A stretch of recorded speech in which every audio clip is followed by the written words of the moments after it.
Hey everyone, welcome back to the channel. Today we're diving headfirst into the action-packed world of SMITE 2. If you've managed to snag an invite to the alpha test or bought your way in through one of those fancy founder packs, congrats, you're already ahead of the game.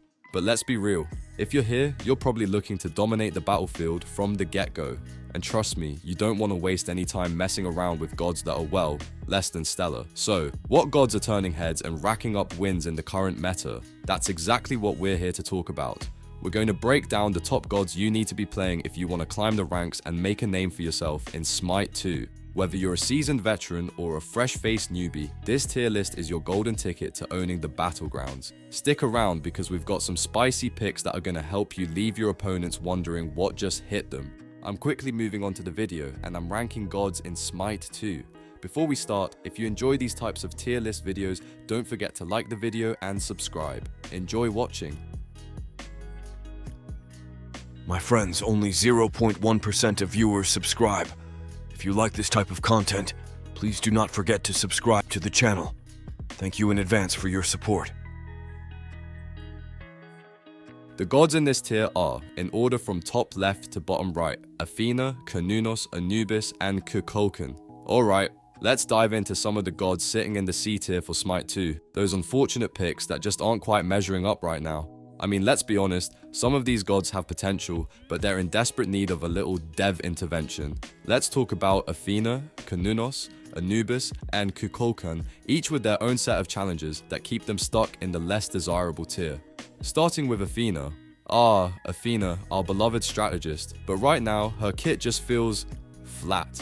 It's like ordering a fancy coffee and getting plain old drip. Her taunt is still useful, sure, but the rest of her abilities don't have that same impact. She could be so much more with just a few balance changes, maybe a bit more damage or utility on her abilities. She's not completely terrible, but when you pick her, it sometimes feels like you're just handicapping yourself against other, more versatile guardians. Then there's Cernunnos, the horned god of the wilds, who's supposed to be a jack of all trades but ends up feeling like a master of none. His whole kit is kind of meh. Not awful, but there are just so many better options right now. It's like he's in this awkward middle ground where he doesn't excel at anything in particular. He's fine if you really like him, but if you're looking for an ADC that packs a punch or offers solid utility, there are just better choices in the meta.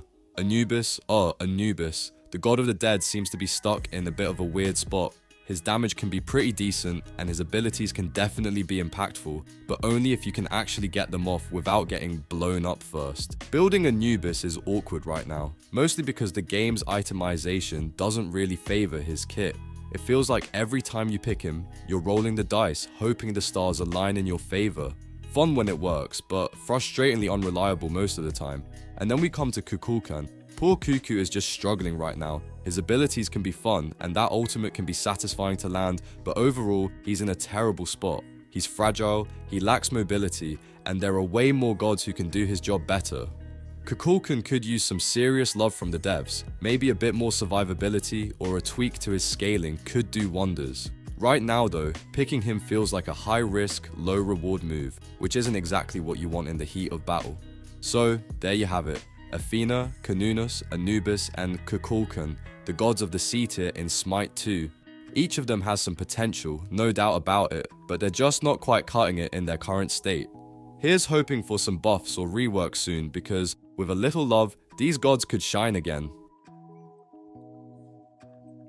The gods in this tier are, in order from top left to bottom right, Bellona, Hecate, Chak, Hades, Loki, Sol, Thanatos, Ymir, and Zeus. Alright, let's dive right into the B tier gods of SMITE 2. We've got a mixed bag here, a little bit of everything, from gods who can hold their own in battle to those who just can't quite keep up with the meta. Let's start with Bellona. Now, Bellona's an interesting case. She's definitely not bad, but let's be real, there are just tankier options out there right now. She's got a kit that can get the job done, but with recent balance changes, she's been left in a bit of a weird spot. She's like that friend who's good at everything, but never quite the best at anything. Next up, we have Hecate. Hecate's kit brings some cool utility to the table. She can definitely deal some decent damage, and she's got some tricks up her sleeve, but she's not exactly blowing anyone away. Think of her like a solid supporting character in a movie. Important, but not the star. She's fun to play if you like messing with your enemies and throwing in a bit of unpredictability, but don't expect her to carry the whole game on her own. Then there's Chak. Oh, Chak, where do we even start? He's a decent pick, no doubt, but his weird scaling makes building him a bit of a head scratcher. It's like trying to solve a puzzle that's missing a few pieces. You think you've got it figured out, and then boom, you're left scratching your head again. If you're up for a challenge and don't mind experimenting with builds, Chak might just be your guy. But if you're looking for consistency, maybe look elsewhere. Moving on to Hades, our favorite underworld god who's just kind of there. Hades is sitting comfy in the average zone right now. He's not bad, but he's easily outclassed by many other gods, especially after the recent balance changes. It's like showing up to a race with a decent car, only to find everyone else is driving sports cars. He can still hold his own, but don't expect him to dominate anytime soon. Now, let's talk about Loki. This one's fun. Loki's in a pretty solid spot, and it's a big but, he's super dependent on the player's skill level. If you can pull off those sneaky ganks and win fights, you're golden. If not, well, you might just find yourself running around aimlessly. Loki is like that wildcard pick. High risk, high reward, get him in the right hands and he's a terror on the battlefield. Get him in the wrong hands and yeah, it's a bit of a mess. Sol is up next and she's got a bit of a mixed bag going on. Sol can definitely dish out some solid damage, but right now, she's outclassed by gods with more reliable or impactful kits. It's like she's at a party, but no one's really paying her much attention because someone else showed up with a cooler outfit. She's still a decent pick, but don't expect to steal the spotlight every time. Thanatos is another god who's in a bit of a tricky spot. He's not bad, but he can feel a bit clunky, especially when the enemy team is rocking some solid anti-heal. If you love living life on the edge and going in for those high-risk plays, Thanatos can be a blast. But if your enemies are prepared, you might just find yourself struggling to keep up. And finally, we have Ymir and Zeus. Ymir, our big ice daddy, is another one who's just fine. He does what he does, but other gods with similar kits do it better. Zeus, on the other hand, has the potential to be pretty strong, but it all comes down to who's playing him and how. He's not exactly the safest pick, but in the right hands, with the right build, he can be pretty awesome. Think of him as that hidden gem, a bit overlooked, but with the right polish, he can shine. So, there you have it, the B-tier gods of SMITE 2. They're not the best of the best, but with the right strategy, they can still pack a punch. What do you think? Are any of these gods your go-to picks, or do you have some hidden favorites we missed? Let's hear your thoughts. The gods in this tier are, in order from top left to bottom right, Ares, Mordred, Odin, Anhur, and Knife. Alright, let's dive into some of the A-tier gods in SMITE 2 because these guys are bringing their A-game to the battlefield. Starting with Ares, the god of war himself, he's got these fantastic team-wide buffs that can really turn the tide of battle. Plus, his ultimate can catch entire teams off guard if they're not careful. Is he OP? Not really, but he's far from a bad pick. Definitely one of those gods who can lift up a squad when things get dicey. Then, we've got Mordred, the guy who's just a beast in the solo lane. He's packing some pretty solid damage, and if you're looking to hold your own and maybe even get a few cheeky kills, Mordred's your man. He may not have all the flashy plays that other gods do, but he gets the job done with some serious power and grit. He's the kind of pick that, if left unchecked, can become a real pain for the enemy team. Now, let's talk about Odin. This guy is just versatile as hell. Need a bruiser? Odin's got you. Need a support that can dive the backline and cause chaos?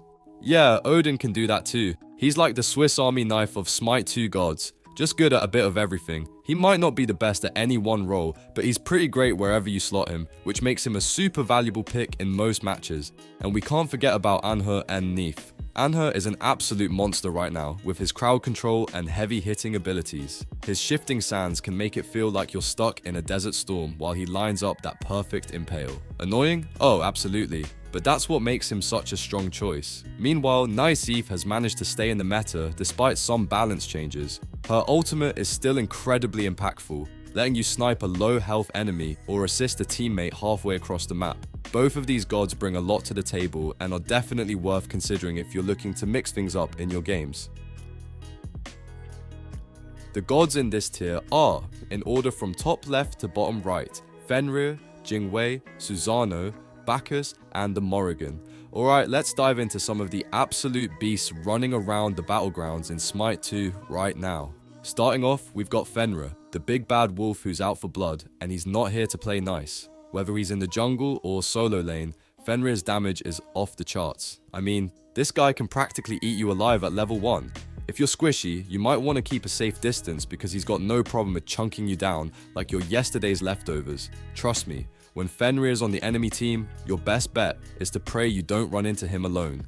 Then there's Jing Wei. This little bird is flying high right now with her insane damage and mobility. She can weave in and out of fights like nobody's business, and the amount of burst she can put out is just bonkers. You think you're safe under tower? Think again, because Jing Wei is probably already hovering right over you, ready to rain down pain. Honestly, it's almost unfair how strong she is right now. If you're not picking her, you're probably losing to her. So don't be surprised if she gets nerfed soon. Like, really soon. And let's not forget Susanoo. This guy is the ultimate pain in the neck. His kit makes him one of the most slippery and annoying gods to deal with. He zips around the battlefield, bullying any vulnerable god in his path. It's like he was designed to give you a headache. If you're not constantly on your toes, he'll catch you out and delete you before you even realize what's happening. Playing against Susanoo right now feels like you're trying to swat a fly that just keeps dodging you. Oh, and Bacchus. Who knew a drunk could be so terrifying? But seriously, Bacchus is an absolute powerhouse at the moment. His kit is just packed with everything you don't want to see across from you. Crazy damage, stuns, and a belly flop that could put a smile on Poseidon's face. Plus, he's got some of the best crowd control in the game right now. If Bacchus gets close, you're pretty much guaranteed a one-way ticket to the spawn room.